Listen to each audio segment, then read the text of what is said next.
Yes, it's great to be an engine and go steaming along. Puff, puff, puffing along. Beep, beep, beeping along.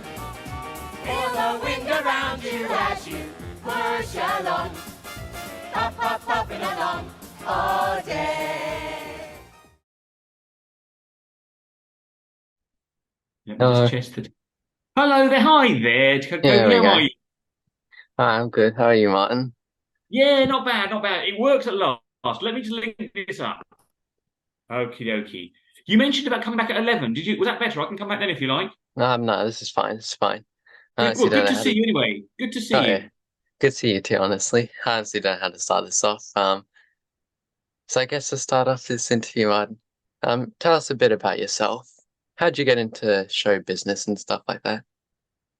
Um, how did I get into theatre and all that sort of thing? I could give you a long, rambling, boring answer to that. So stop me when you want. I mean, really, I started when I left school. I started doing amateur theatre.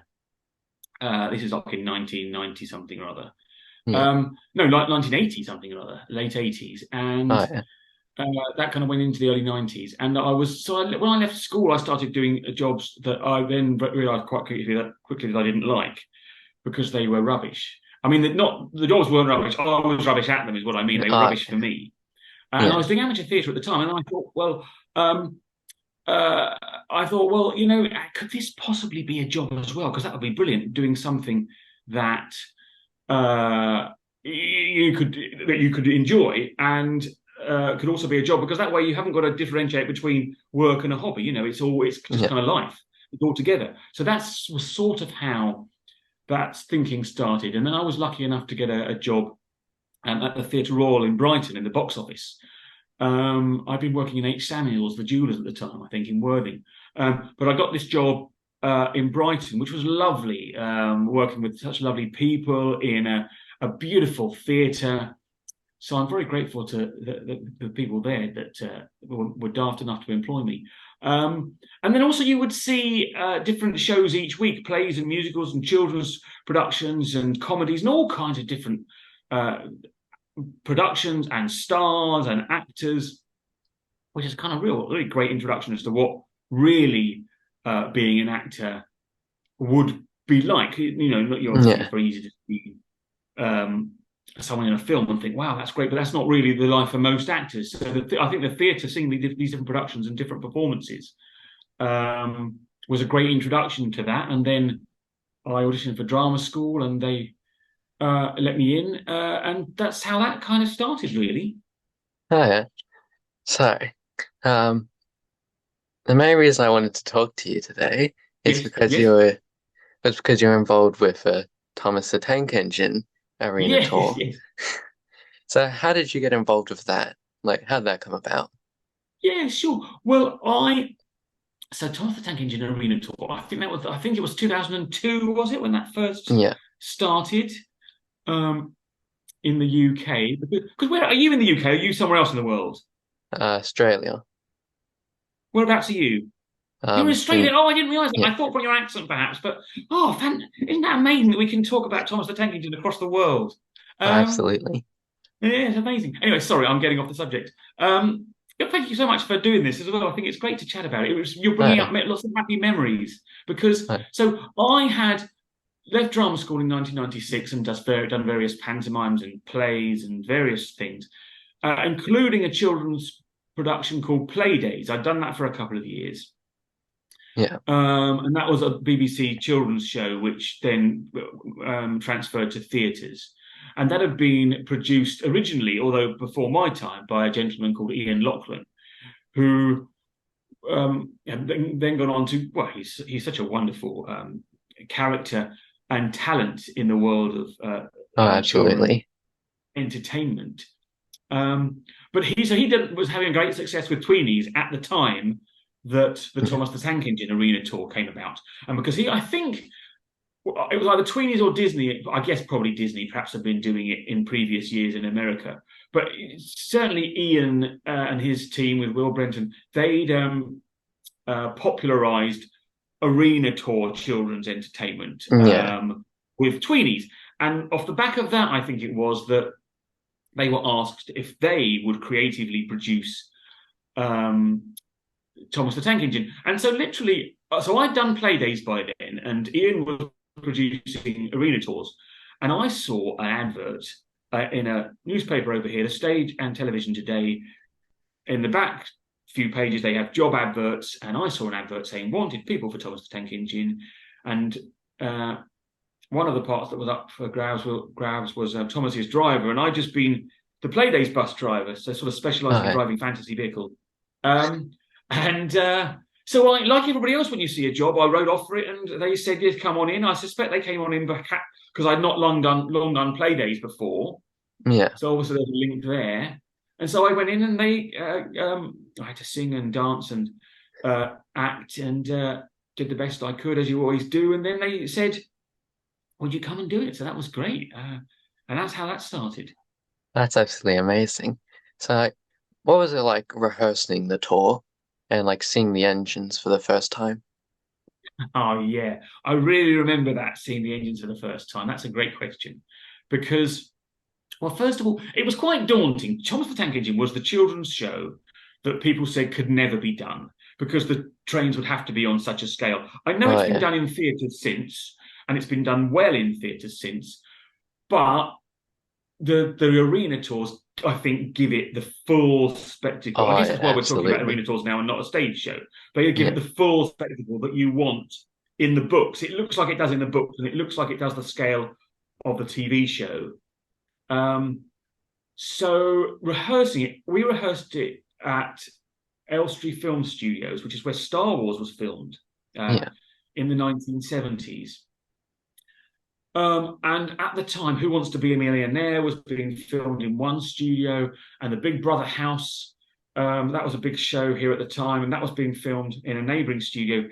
And the production company, Telltale Productions, that Ian Lachlan and Will Brenton ran, they hired the George Lucas stage, which is the biggest stage at Elstree Film Studios, to lay out this train track for Thomas the Tank Engine.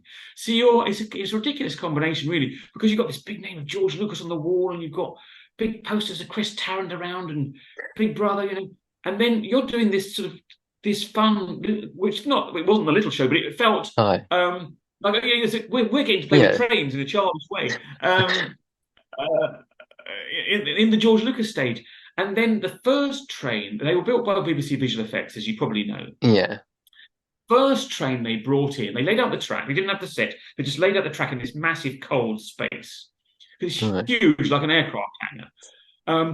And the first train they brought in was Percy, because he was the first one finished. So all the drivers, myself and Rusty, what's his real name?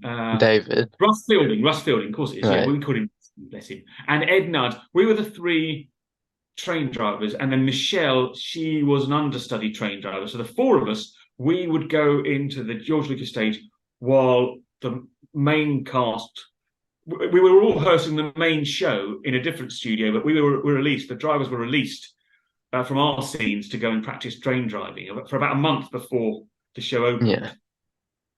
And so it was great when Percy first arrived. So we'd been rehearsing it, but then the trains actually started to arrive, and we all rehearsed our driving on Percy, and then Thomas arrived, or was it James? I can't remember. I think it was Thomas, because Thomas was the most like Percy in size, of course, a bit bigger, and then James was, of course, massive. And then Gordon. I don't think Gordon ever arrived, because Gordon wasn't driven, of course. So Gordon, I think we saw at Birmingham Arena, where the show first opened.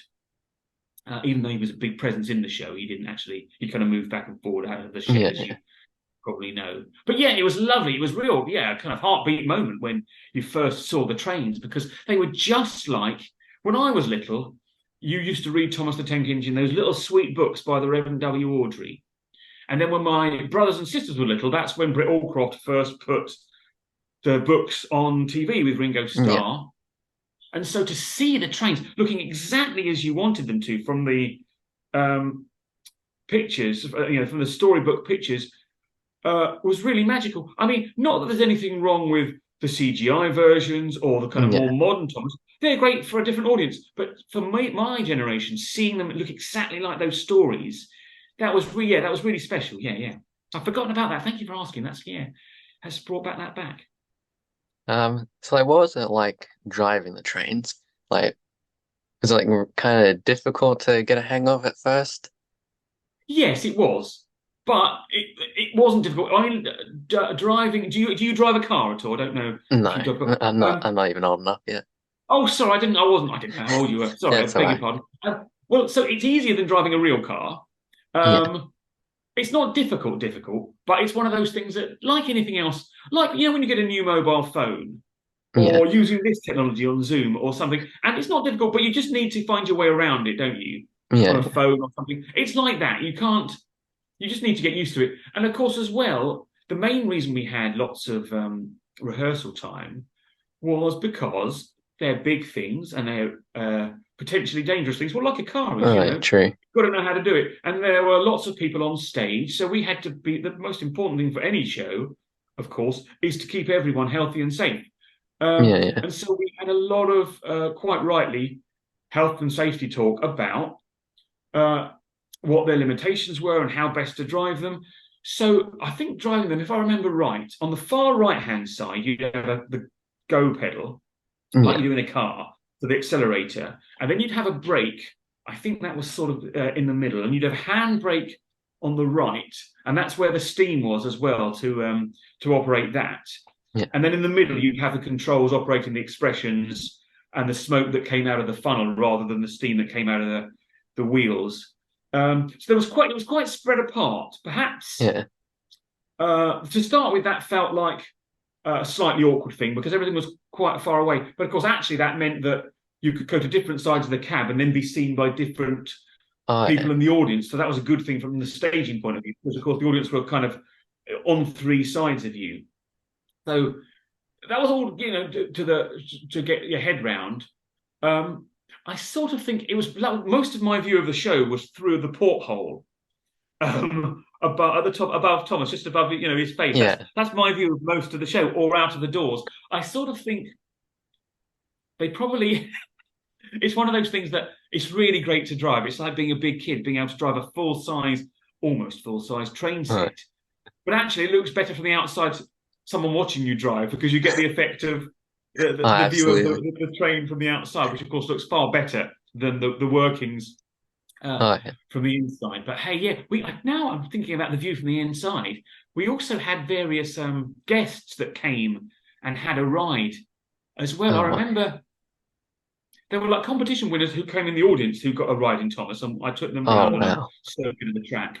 But we also got who was it? Sherry Blair. I remember Tony Blair was the Prime Minister, former Prime Minister, I think, at the time. Or was he? Was he still? No, he was the Prime Minister at the time, wasn't he? And his wife and his children, Sherry Blair and their children, they came for a ride on Thomas. Oh, And then you might not know Fern Britton over there, but she's a big TV presenter over here, and she came. She was ever so lovely. She came on a ride with her children, and I remember Sophie Dahl, Roald Dahl's yeah. granddaughter, is she? She came for. No clue. Roald Dahl, who wrote the BFG and those Yeah, yeah, the yeah. Tweets and those children's books. James Oh, and yeah. Jarpy. She came for a ride in Thomas once. So yeah, it was a lovely, mad, ridiculous but fun children's world. A great thing for grown-ups to get involved in rather than doing proper jobs. Oh, yeah, absolutely. Looking at pictures of you driving Thomas, you're like kind of like crouched down inside the cab. Did you have a seat in there at all? Or you just Yeah, like, there was a bench. oh, Yeah, okay. Like, the entire width of the cab, there was a bench so that you could slide your bum from oh, one that's side to the other okay. to grab one control or to wave at people that side or come over here and wish the steam. Oh, yeah. And you could stand up and if there were moments where you didn't have to change the controls because you were going at a constant speed or on a straight bit of track, you could leave the controls; they wouldn't change on their own, and you could stand and wave Oh, or yeah. deliver lines out of one of the sides. But yeah, there was a bench the whole width, so whatever you had to do it was perfectly comfortable. You could easily get to it. So, are there any mishaps with the trains at all? Like, did anything ever really go wrong, or did it just run smoothly throughout the tours? Because like, there's a picture of Thomas once he's like after he's like crashed into Percy during rehearsals. Sorry, you cracked up then. Say that bit again, the last bit. There's a picture where during rehearsals Thomas has crashed into Percy. Like, Yes, I've seen that. That's not really a crash. It looks like a crash in the photo. There was occasionally in rehearsals, because you're getting used to distances, and because of course yeah. it's not like a car where the front of the car is quite near you. You're sitting at the back of the train and it's quite a distance. Yeah. So yes, in the backstage there were all kinds of little bumps and scrapes and things, but there wasn't a crash. Crash sounds far more dramatic than it was. Yeah. I don't think they were going fast enough to cause a crash, to be honest. Because especially when you were saying, did things go wrong? I suppose the main thing, occasionally things went wrong when I did it, but there was never a show cancelled or anything like that. Occasionally, what happened, I think maybe this happened once, possibly twice during the 2 years I did it, was that Annie and Clarabelle didn't get coupled, the carriages didn't get coupled up to Thomas in time for the finale, and so he had to go around the stage without them. But I remember Annie and Clarabelle, let me think about the right order of this. This happened. So in rehearsals, we had the troublesome trucks quite a lot. Yeah. And so that's great. So, because obviously every time Thomas was the only train that had to pull anything, I think. Yeah. And I could be wrong about that, but in my memory, that's what happened. And so the troublesome trucks, when they were coupled up, they would obviously add to the weight of what Thomas was pulling, and so he couldn't go as fast. So we had to rehearse quite a lot pulling the troublesome trucks. So that wasn't a mistake as such, but it was something that didn't go quite as you would hope, and so it took quite a lot of rehearsal. But so Annie and Clarabelle, of course, were heavier still because they're bigger, and also once they were brought into play, they took up quite a lot of room backstage. So the guys, Mill and Tony and Nigel and Dave and Anton, and all the guys backstage, Leanne and Richard, it took quite a lot of logistics backstage, manoeuvring everything around, and it was sort of like, Tetris, or if you're putting something in storage where everything's got to be in the right place. Everything had to have its own sort of position when it wasn't being used, and if it wasn't put in the right position, it was a nightmare to get it out of that, because it might get blocked in and then not be accessible. And so when Annie and Clarabelle were coupled up, I remember for the first time putting my foot on the accelerator on Thomas and going through the tunnel at this terribly slow, this deathly speed, and Ian shouting, because they had like loudspeakers across the arena, so we could hear above the music, what have you. This is just rehearsal. Ian going, Ian Lockwood, the director, going in the politest possible way, can you go faster, please? And I'm saying, I've got my foot down on the pedal. I'm going as fast as I can. And he said, really? Can you go as fast as you possibly can? So you've got your foot on the floor. And I said, I have. And it was crawling along. Wow. I said, right, okay. So everything had to stop. And we had to rehearse that again. But, it just took a bit longer to rehearse than we thought. We rehearsed it and everything came good. We just had to adjust it. Oh, I do remember one thing that did go wrong. Sorry to leap in with a different memory. I do remember one thing that went wrong. On the dress rehearsal for the big live tour, which was at the arena in Birmingham on Christmas Eve, and we were opening on Boxing Day. Was it that day or the day before? I think it might have been Christmas Eve. We were practicing how the helicopter came down in Act 2. And suddenly, about lunchtime, if my memory serves me right, the electricity went and was cut out for the entire stage. Oh, wow. And I think, if I remember rightly, something in the mechanism of Harold had, I don't know if it had gone through a cable or what, but it had cut out the electricity, so there was a power cut. So we had to stop the rehearsal while that was repaired. And that took hours to repair. And of course, put everyone in a bit of an uneasy mood because, we didn't have that long to rehearse, and we were having Christmas. We were all going home for Christmas because you had to get the last train. So we couldn't just keep going until it was finished. We had to, get trains home for Christmas. And then we were opening on Boxing Day. I had to get back to Birmingham on Boxing Day morning. So, I mean, it all came good in the end, and that was to everyone's credit. But yeah, that was a slightly panicky moment when there was no power for a few hours. Yeah. Because, of course, you couldn't, the trains wouldn't work and you couldn't practice anyway because there wasn't enough light and it wasn't safe, wouldn't have Yeah. been safe to do it without enough light. So, yeah, that's something that I remember now. You've jolted my memory. Yes, that happened. Yeah, yeah. Did you ever drive any of the other trains besides Percy? Like, have you ever driven James or Jack the Digger at all? I never drove. I forgot about Jack, of course.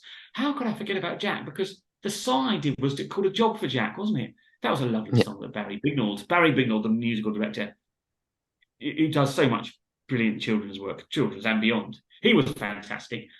Jack was a great puppet. Dave McAvoy did the voice of Jack. I never drove Jack. I drove Percy. Percy was the first train, as I mentioned it before, was the first Yeah. train to arrive. So I drove Percy.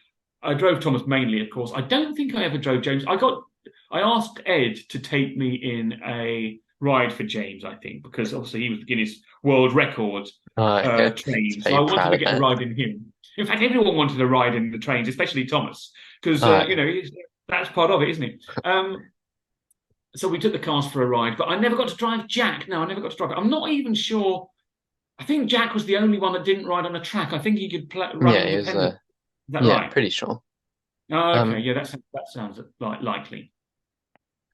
do you Well, ever let me, get sorry. um do you ever get to you understudied the Fat Controller Yes, and that's Ed right. understudied you. Did you ever get to play the Fat Controller at all? I didn't get to. Kate, my wife, Kate Ashmead was Josh in the Thomas Yeah. show, and we're married now. That's how we met on Oh, Thomas the that's Tank sweet. Engine. She always said, I've got a feeling you're going to end up going on as the Fat Controller, and I said, no, Percy. Firstly, is a very healthy chap, and secondly, is brilliant as the Fat Controller, and loves Thomas the Tank Engine so much. Uh, he was a big Thomas Tank Engine fan. He took lots of photos backstage of the tour, and he had recordings of the Johnny Morris reading the stories from I think Oh, it was the wow. '60s. So he was a big Thomas fan. So he was never going to go off as much as anyone could ever say that. Of course, you never know Yeah, yeah. if someone might get ill. But Kate always thought I would get to go on. I knew it. Obviously, we had understudy rehearsals, and I knew the part, but I never got to go on. And well, I mean, having learned a part, a bit of you does want to go on because to get a reward for the work. Yeah. But Percy was so good, and he was the epitome of the Fat Controller. He is the Fat Controller that, as a child reading the books, you want to see. So Oh, I wouldn't have been absolutely. as good as Percy. So I was better as Thomas's driver. Yeah, yeah. So, what was it like between the transition from the Big Life tour to the All Aboard Life tour? Were you ever told it was going to be a smaller stage? Oh, it's like a more, don't know the proper word. Well, I guess smaller version of the show, like with bits removed. Yes, sure, sure. We were never told that. No, and it wouldn't really. Myself and the rest of the cast, we were booked as performers, so it wouldn't Yeah. really. Be something that would get talked about with us. No, yeah. You get offered True. a job and you want to do it or you don't. So that I think that's more a consideration for production. Yeah, yeah. But the transition between to the what I'm just trying to think transition maybe isn't the right word for me to use because so the Big Live tour was a great thing to do, as was the All Yeah. Aboard Live tour. I guess I'd probably prefer the Big Live tour because it had Harold Oh, okay. and because it had. I thought Jack was a great character, and we had a bigger cast then, and so that was always nice. But having said that, the All Aboard Live tour I really enjoyed as well. I remember there was something. I remember on the Big Live tour. I seem to remember rehearsals started a bit uneasily. Um, because I seem to remember we didn't get paid for the first week of rehearsals. I think there was some No, yeah. hiccup with Dan Coleman's company, maybe with I don't know, perhaps it was the banking or something, or just setting up the wages or something like that. There was something. So Yeah. I seem to remember the feeling among the cast was it didn't start that easily, but it soon got into its stride, and we had a great time on the live tour. It was a shame not to have Harold, and a shame not to have Yeah, yeah. Kate and Sarah, who'd played the Josh and Jenny character. Um, on the Big Live tour. Yeah. But no, it was great to be doing it again. What was it like on the very last showing of the All Aboard Live tour? Like, Very did you know it was going to be the end of your time as Thomas's yes. driver? Sorry, say again. As your time as Thomas's driver, like, do you know it was going to be the end? Well, no and yes. In that, at the time there was no talk of any more, but then there hadn't been at the end of the previous one, if I remember that right. No, I could have got that wrong, but other people no, might tell true. you differently. So apologies if my memory's No, faulty. it's all But at good. the time, you always think um, that's the last show because because there'd been a second tour. Yeah, Um, there obviously would have been in the back of our minds, maybe there'll be a third tour. But I yeah. tend to think that until things are confirmed, they're not happening No, because that way you sort of don't plan for anything and you don't get disappointed. You just plan on. And in fact, the reason I didn't end up doing the next, so very much toward at the end of the tour, did it finish in Cardiff at the arena there? It um, might have finished. I think it did. I I'm might not have. honestly sure. Um, No, not tour. I think it finished at the arena in Wales, and I think my children came to see it with Kate. So yeah, it would have been sad to finish, but yeah, um, also you never know what else is going to happen. You know, we'd made great yeah. friends and done a sort of children's show that people said could never happen because of it being Thomas the Tank Engine and No, yeah, being too large for the stage. And it was wonderful to work with Ian. Um, and so, yes, it was a shame to finish, but obviously there was half a thought it might be going on. yeah, But by the time the third tour was announced, I was doing a job presenting for a shopping television company, so I yeah, couldn't do the third tour, um, which was a great shame. But that's what happens in life, isn't it? yeah, You yeah. um, take the bird in the hand. I was offered a job, so I went to do that, and then couldn't do Thomas. But I ended up doing shopping television for several years, so that was a kind of new direction I went in. But the advantage of that was because I wasn't doing the main tour, I could work for the weekend that Thomas went to Buckingham Palace. Hi. In the midst of my shopping TV time, I could have one weekend go to Buckingham Palace, and there was a show there, children's party at the palace, to celebrate Queen Elizabeth II's 80th birthday, I think it was in 2006. Yeah, And there were all kinds of children's characters there, Paddington Bear and Thomas the Tank Engine and various Roald Dahl characters and all kinds of celebrities working towards this show for thousands of children and the royal family. So that was yeah, great because I got to meet the Queen with Thomas the Tank Engine because I couldn't do the other tour, which of course is a great life memory yeah. to do. It's something slightly ridiculous about only meeting the Queen because you're mates with Thomas the Tank Engine, but hey, that's fine. Yeah, so that was again the flip of the coin landed a great Yeah. side on that occasion because it meant I could do that. So that was brilliant. Were you there for when they were setting up the train tracks at Buckingham Palace at all? Or No, I wasn't. No, I wasn't. Why do you ask? What in particular? oh no, it's just like You thinking? is it you don't in the footage we've got of the of Thomas in it, like you can't really see like where the train tracks lead away from the stage. I was just curious because like there's this big tunnel at one end of the train tracks and like and then that's basically it. It's just Yes, in my memory, I wasn't there for setting it up, but in my yeah, memory, because you know the layout for the arena tour has obviously got a yeah, circle and then sidings that go into the tunnels and then into the sheds. In my memory, there was there were buffers at either end, so there would be a yeah. buffer in front of the stage, and then the track would go round the corner of the stage to backstage All through a right. tunnel, and then further back into a kind of meet and greet area at which there was a tunnel. Oh, So yeah. there, I wish I'd taken more photos actually. That would have been a good idea. Maybe we weren't allowed cameras. Perhaps that was something at Buckingham Yeah. Palace. Anyway, sorry, digressing. So the Thomas could only go back and forwards round a corner Yeah. then. And one corner was in the meet and greet area where Thomas and the cast and the crew met the Queen. And then you'd go from that tunnel round the corner through another tunnel, which was kind of an entrance to the audience, and then park at the front of the stage. And I remember Sophie Dahl, Roald Dahl's granddaughter, getting out of the train then and being delivered to the stage by Thomas the Tank Engine. That was Thomas's role in the show. I seem to remember thinking he was introduced by Jonathan Ross, who is a famous presenter in the UK.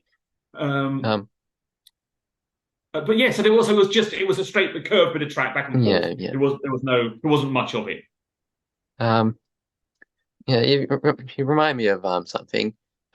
Backstage, you were talking earlier about Annie and Clarabelle and hooking him up to Thomas.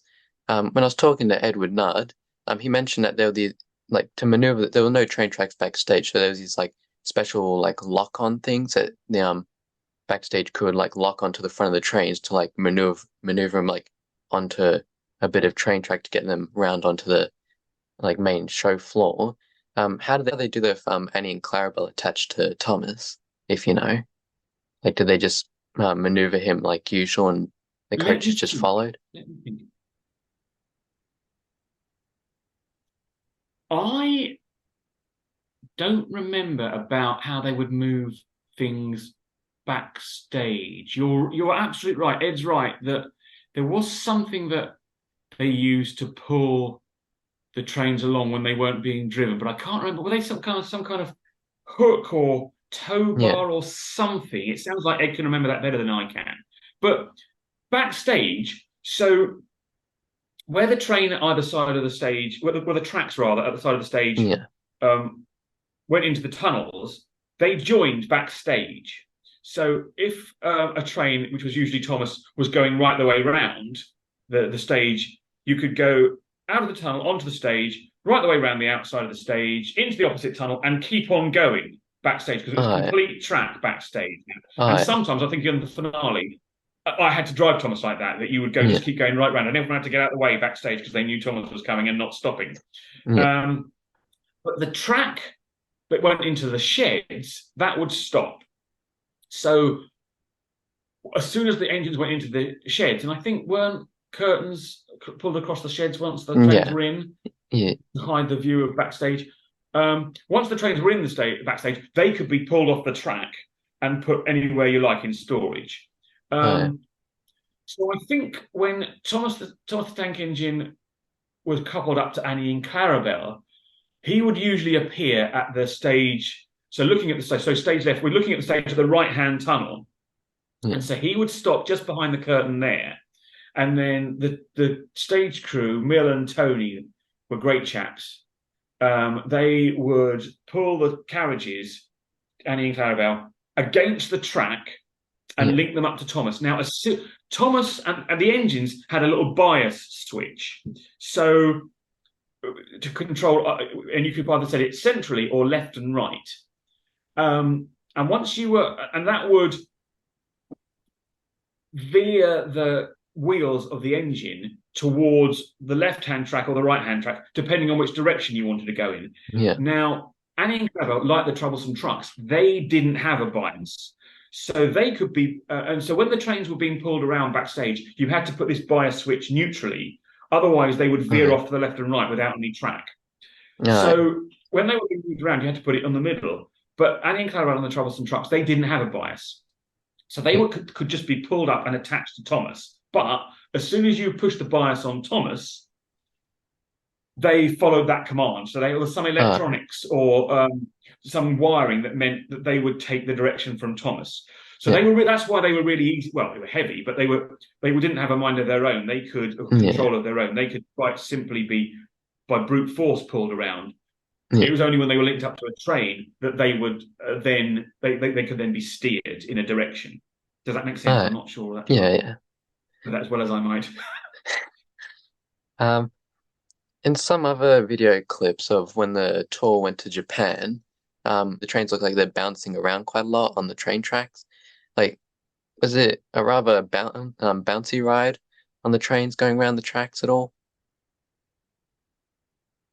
No, I never found that. No, I didn't go to the Japan with the show, so I don't know what the setup would have there been. Maybe it was the fact that maybe the floor wasn't that even or something, or maybe the floor, because they're quite heavy, of course, the tracks. So maybe the floor would flex a bit. I don't know, but certainly driving them in the UK, I guess most of the arenas would have had concrete floors, and so they were very, very stable. I think the wheels of the trains were rubber, but they were really comfortable. No, there was no. It never felt that there was any. It was rock and rolly or anything like that. No, no.